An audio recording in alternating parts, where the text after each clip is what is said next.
All right, guys, today we came out to the city of Rancho Cucamonga, and we are here at Mars Brewing. Thank you. This is Chris, one of the head brewers, co-owners of this family-run brewery out here. Thanks for having us, man. Of course, appreciate man. it. Pleasure, dude. Pleasure's all mine. You know, it's funny because, the brewery world in general, all of the head brewers and stuff like that, you guys are all a big group, especially out here in this Inland Empire kind of area. And you guys were definitely one of the ones that everybody kept on saying, you got to come and make sure to check out Mars. Yes. And, it's cool to come out and put a face to the chats that you hear from everybody and stuff like that. So it's really cool to finally come out here. Yeah. In general, can you give me some info about Mars Brewing? Like, when did you guys start? Sure. How long have you guys been here? What made you guys want to start this brewery? I got you. Yeah. So we opened up 2 years ago. August 5th, I believe, was our grand opening date. We had signed the lease for this building in February of 2020. Okay. So unfortunately, we signed it, and then everything came grinding to a halt. We weathered through that, and we got ourselves open. But my dad started brewing back in 2003, Salt Lake City Olympics. She met a roommate out there when she was working, my mom. And her roommate was like, my husband's a home brewer. She didn't know what to get my dad for Christmas, and she was like, you should totally do that. You should get him a homebrew kit. So she did, and Christmas Day, he started brewing, and it just kind of started everything in motion to where we are today. That's really cool. So he's been brewing a long time. I started brewing more consistently and aggressively with him every opportunity I had, probably about 2012.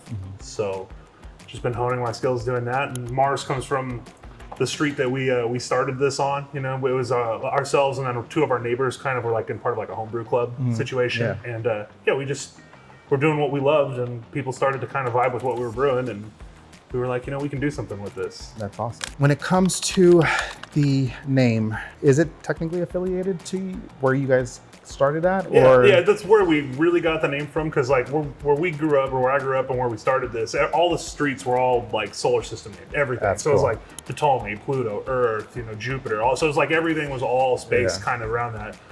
My mom's side of the family, we've got family members that work in the aerospace industry. Very cool. So it's like the nerd runs real deep for us. It's one of those things like I can't get away from it, so we just embrace it. All right, Chris. So we're in your brew house. Yes, sir. Can you tell us what kind of tank systems you have, how big, and what you got going on? Sure. So we're brewing on a 5-barrel system. This will actually hold about 7, but usable space for my mash tun is five barrels. This will hold about 8, but again, usable space is really about 7 barrels total. There's going to be losses, things like that. And then I've got 3 5-barrel conical tanks for primary fermentation, 1 10-barrel. So we do a back-to-back batch, we can make 10 barrels of beer. Awesome. And then a bright tank, because if you want to make really clear and nice, beautiful beer, you need a bright. Yeah, for sure. I mean, you can do it other ways, but the bright is like the end-all, be-all, the last quality control. We can test for all of our VDK testing, make sure it's negative for that, and clarify it, carbonate it, make sure it's perfect before package. Yeah. And then when it comes down to the brewing process itself, how many beers do you typically have going on at one time? Usually when we're in the busier time of the year, these tanks are all full.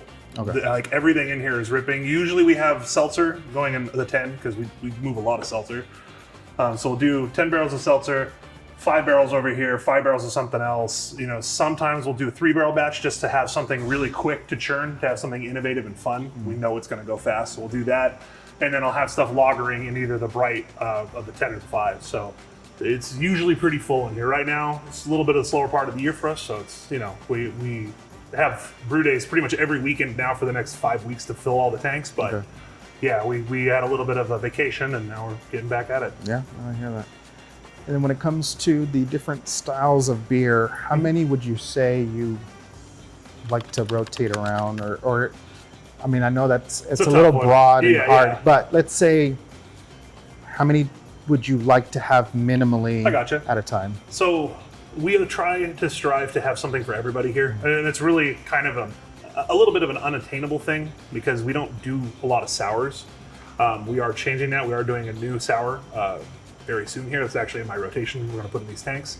But we try to have at least 7 or 8 different styles of beer on at a time. So we'll have it depends on what we're classifying style, but like an Italian Pilsner, a Mexican Lager, a Pale Ale, a Hazy IPA, a West Coast IPA, a Session IPA, Usually we'll have like an amber lager or a Marzen or a Hef. We've had saisons. We'll have fruited seltzers. So I mean, we really try to run the gamut. I think just from our customers and our regulars, I think we're really kind of getting known for our IPAs, which I love my light stuff. I love making crispy boys, but I'm a big hop head at heart too. So people digging on the hoppy stuff we make works for me. Yeah, you know, and they know that when we throw together an IPA, when we choose our hops, we're doing something that I think a lot of people resonate with. We try not to go too funky with the hop choices, but keep it more like bright and fun. Because you can go really dank basement like gym sock, or you can go real citrus and piney. So like finding that balance, I think people respect what we do. I find that that's also the kind of beer that is more generally acceptable in the groups. You know, you're not just sticking to one niche group. Right. It's more of like, okay, even if that niche group was still like that, even the other spectrum. That's a good point. It's a good middle point. All right, Chris. So right now we have a lovely selection. How many beers do we currently have, not including seltzers? You know, off the top of my head, I think we're at 18 right now, not including seltzers, 16 if I'm not mistaken. Gotcha. If I'm wrong, I'm bad at math, but I'm just going off of how many faucets we have and where I see labels. So. I see that. Yeah, I hear that. When it comes to the naming of these things, who comes up with them? It's usually me and my brew partner, Tyler. Tyler and I work together at our day jobs, so we all still work full-time jobs in addition to doing this. But usually I'll have an idea and I'll pitch it to Tyler. We have a shared notepad that we just bounce ideas off of each other. So we'll put, there's really dumb names in there, I'm not gonna lie, but part of that's the fun of it. Like we have an Italian Pilsner that's not on right now that we call Joppa Pons because it just came up in conversation and it was the dumbest thing I'd heard, and it tickled me in such a way. I was like, we have to name the beer that. I can't get away from that. We have to do it. So, a lot of these are named after rovers, right? Opportunities are rover, Pathfinders are rover. That are currently on Mars. So I mean, it's one of those things. We lean into our nerdiness, and the names reflect that. Like my favorite Martin, play on my favorite Martian, the whole show from the love that.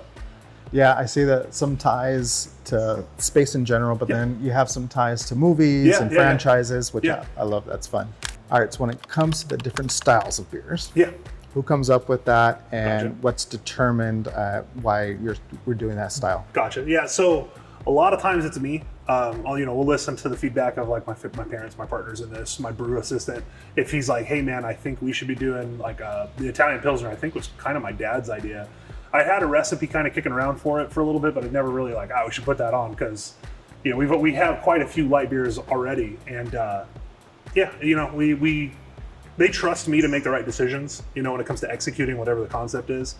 And for me, my favorite brew days are always going to be the light ones. They're quick, as far as a brew day goes, a lot less cleanup, less hop charge, all that type of stuff. But when I'm having fun experimenting, I like the hazies and the hoppy stuff because you get to have a little bit more fun playing with aromatics and, mid-bittering hops and stuff like that. So it pretty much is on me for that stuff, and that's kind of where I drive. That's my big role, is making sure that we have fun stuff out here. Yeah, that's awesome. Yeah. One thing I did want to show real quick, because you guys showed me this. So you guys did these 3D printed for your flights. Yeah. Right, that's awesome. And you not only did this, but you did multiple different types of accessories. So you'll see like custom pieces throughout the brewery that are all 3D printed from our print farm, essentially. Your little print farm. So you guys were able to develop literally a collection of these things so that they could, distribute the flights on them, and they're all branded, they're color schemed and numbered. And then every flight has a corresponding flight plan. That's like we like awesome. to call it. That's numbered 1 through 4. That is cool. So whenever you get a flight of beer from us, we fill it out 1 through 4, and it's a little flight plan. Yeah, so you know exactly what you're having. That's awesome. Well, let's have a flight of those two. Let's do it. All right, so now comes the fun part. The best part. Yes. The part that makes all of the work worth everything. 100%. Totally. So this flight consists of 4 of, let's say, your favorites. My favorites right now. We can safely say that. Yeah. Okay, cool. So let's start off with number 1. Marty Light. Marty Light. Yeah, Can you explain the kind of process hops, on it. process, Yeah, sure. ABV, all that stuff. Sure. So this one's 3.8%. It's our light American lager. We entered this in GABF for the category. We did okay. We did about as well as I was expecting. This one's brewed with a fun new hop called Vista and Hallertown. I don't know if we actually put or anchovy. Sorry, this one's the one with anchovy. So when you smell it and taste it, you probably get a little bit of that like watermelony finish, right, from the anchovy hop. So yeah, it's a fun one. Cheers, brother.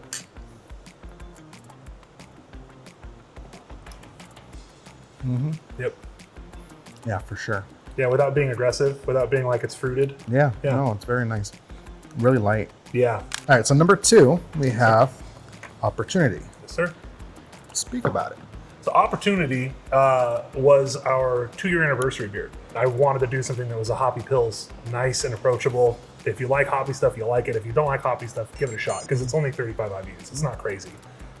Yeah, I love this one. It's got Crush for Waka, Nectaron, and Citra. And like I was saying, it's got the extract products for Crush and Citra in 2 different varieties of those hop extract products. Very nice. Yeah, we went kind of hard on that one. I like that. That sounds good. Oh, cheers. Cheers, brother. It smells good.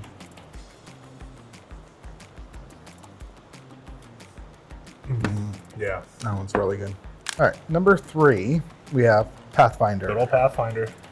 Tell me about this one. So Pathfinder is one of our pale ales. So for a pale ale, you want it to have a little bit of malt backbone, a little bit of breadiness, what have you, but still be plenty bitter. And this is kind of our love letter to old school pale ales like Sierra Nevada and Stone Pale Ale, but more modern and brought into today's realm of beer process. So then Pathfinder, we're at 6. Yes, sir. What's your highest ABV right now currently? Right now it's Beyond the Void, which is 8.1%. Oh, wow. Okay. All right, so here, Pathfinder. Cheers, brother. Cheers.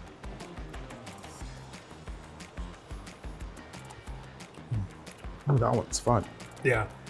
That one definitely has more of that peach. Yeah, for sure. Yeah. And then, Yes, number sir. 4. Shredding.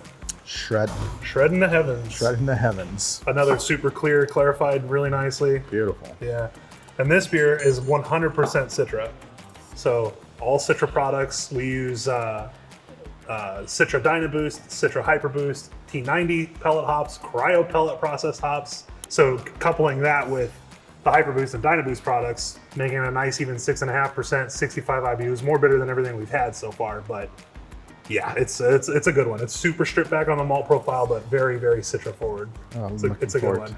Yeah, cheers. Those were such a good collection and a nice spread of the different styles that you offer. No, those were awesome. Well, Chris, I really do appreciate you guys showing us around. Yeah, thank you, man. Allowing us to come down and check out Mars Brewing. So if you guys are out in the city of Rancho Cucamonga, make sure to come down and check out Mars Brewing Company. Yeah. Thanks again, man. Hey, dude, thank you. Appreciate Pleasure. it. Yeah, absolutely.